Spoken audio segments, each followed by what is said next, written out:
Welcome into another edition of The Verdict. I am Sean Brace, your host, joined as always by my right-hand man, Mr. Adrian Fedkiw from PhillyOption.com. Adrian, well, we're going to do something a little different. We're going to shorten it up a little bit. We're only going to do one topic on this edition of The Verdict, and we're going to bring it home, back to Philadelphia media. There's been some changes taking place in our local media, sports, on top of that, of all things. And, of course, we're going to touch on a little, national website that's doing some big things, Barstool Sports as well. But let's talk about the report that we brought out there last week. Philadelphia Magazine, we reported it first that Philly Magazine was actually cutting ties with Derek Bodner, one of the best Sixers writers in the area. Does great job coverage, and I have covering the team. I have no doubts in my mind that he'll get picked up soon.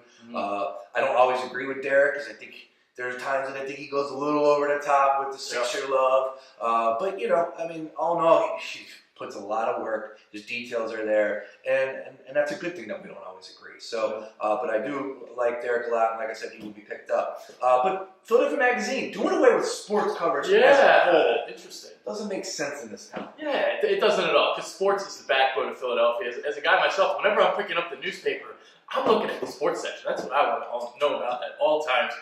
So it is an interesting move to me. Do you think this has something to do with maybe them, not getting Tim McMahon as Shale Potty, then moving to ESPN? You bring guys Brandley Gowton, Josh Connell? I don't. No, I don't, because I still think that they did a great job with their coverage. I do think, Brandley Gowton is a yes, absolutely. So I don't think it had anything to do with that. From what I'm hearing, and this is not concrete, but what I heard was that there's a possibility of it might be for sale. Yeah.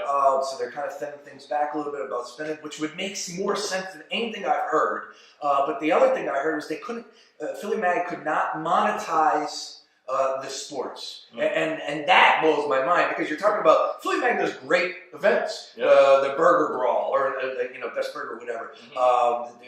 Hell, I go to all these events. You're always getting them. Like every 3 months, they're always doing something big. So I don't see that. That's the truth either.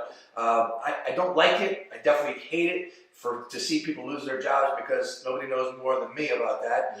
After 8 years at the radio station, I was gone. But it's a part of the business. This is, hey kids, you want to get into business? You better be prepared. You walk in one day, all of a sudden, they don't need you. I just find it really interesting, though. Sports is Philly.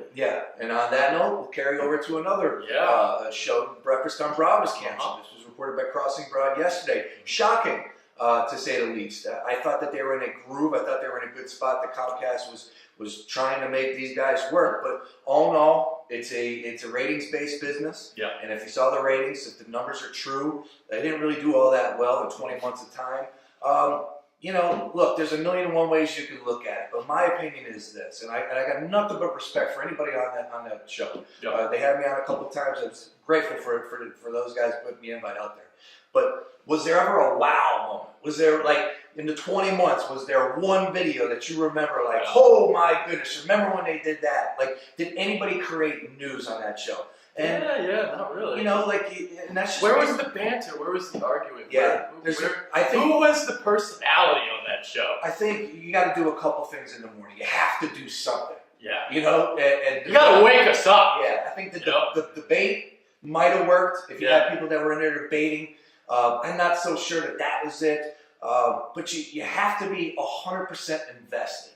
And this is, again, no disrespect to Rob, because, like I said, he brought me on the show, but Rob left, and then he does a radio show for 4 hours. My man is tied up. You can't expect to have amazing ratings unless you're Jim Rome. If Jim Rome does whatever he wants, and his ratings are through the roof.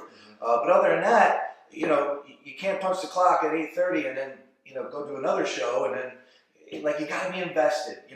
Where were the one-on-ones with Carson Wentz? Where were, the stupid wild games running? You just have to do something different. Because at 6 o'clock in the morning, 7 o'clock, was it 6? 6 in the morning? 6 in the morning. Who's getting up for that? People that wake up for work, they want to be informed. Their news, weather, what's going on.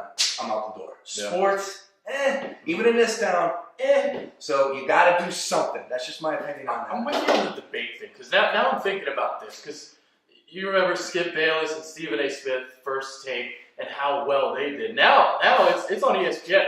They took away SportsCenter for 2 hours, And First Take is on ESPN now. It's always been on ESPN too. Yep. So maybe that was the way to go. You needed somebody more charismatic on that panel. Bear Brooks just wasn't doing it for me. Well, he's very low key.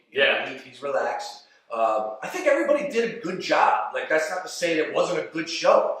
They played. They good is great. Good's good. You got to do better than good. That's for sure. And bottom line is, it's a ratings-based business. No matter what you're talking about, entertainment is about ratings. Mm-hmm. And when you're not pulling the numbers, anything's possible. And 20 months to actually put a dent in there is a significant time. A significant amount of time. So I don't fault Comcast for pulling the plug. I will say that don't tell me that sports in the morning won't work. I don't do that. No. I don't do that. Like, we were talking, you were tossing names out at me, like, what personality would fix that show? Is it Donovan McNabb? Is it a Seth Joyner?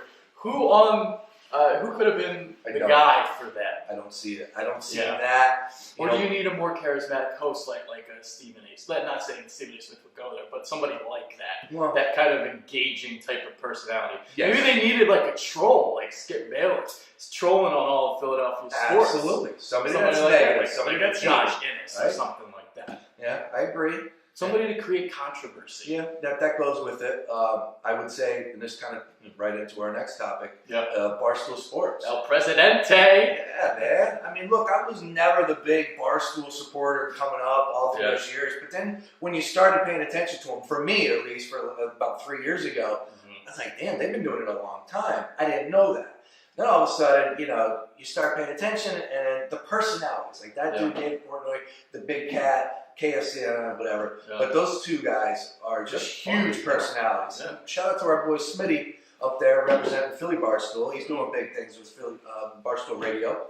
But, look, they got a shot. Now they're doing Comedy Central this week, midnight down there in Houston. The numbers are through the roof. Stoolies are nationwide. It's crazy. They got professional athletes in. I think that's what I'm talking about right there for Crossing Broad, or for Breakfast on Broad. I'm saying that you need somebody that builds personality or builds relationships, that gets the one-on-ones, that hangs with the players, that chases after the story, that gets after it, that eats, sleeps, and drinks that show. And so that's what you need in the morning, entertainment. Well, so a guy like Bear Brooks, he fits a lot better on post-game. Yeah, he does a great job with that. But on that type of show, you need, like you said, like David Portnoy to El Pres. Yeah, that's a perfect connection right there. Now, I've never been a big Barstool sports guy. I never really got into it, but I did watch the show, and Big Cat is hilarious. Yeah, dude, funny as hell. Yeah, he has one-liners, pretty good. Yes, I always laugh. He's a fat boy, love it. But yeah, good stuff, and it's good. It's good to see. It sucks that this is happening in our backyard with Philly sports, Philly Magazine doing away with sports, Breakfast on Broad being canceled. But it's cool seeing guys like Barstool Sports get rewarded. So yeah, definitely. With that, that's the end of this take on the verdict. We appreciate you watching. See ya.